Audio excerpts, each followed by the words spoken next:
When you set up your limited company with Companies House, HMRC will create a corporation tax record and send you a unique tax reference number, or UTR.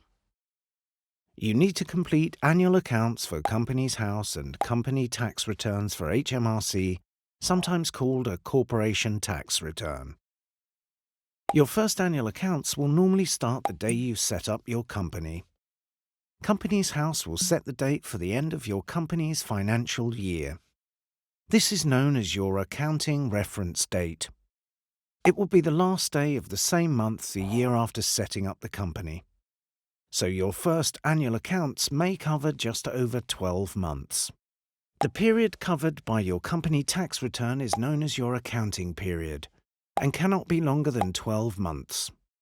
This means you may have to send 2 company tax returns to cover the period for your first annual accounts with Companies House. For example, if you set up your company and start trading on the 11th of May 2020, your accounting reference date will be the 31st of May 2021. That's 12 months and 3 weeks. Your first annual accounts for Companies House will cover the period from the 11th of May 2020 to the 31st of May 2021. Your first company tax return will cover 12 months, from the 11th of May 2020 to the 10th of May 2021. To cover the same period as your first annual accounts for Companies House, you need to fill in a second company tax return. This will cover the period from the 11th of May 2021 to the 31st of May 2021. You need to send both these company tax returns to HMRC by the 31st of May 2022. The payment date for corporation tax is always 9 months and 1 day after the end of the accounting period. That's before the filing date for your tax return. So in our example, your payment dates would be the 11th of February 2022 for the first return and the 1st of March 2022 for the second.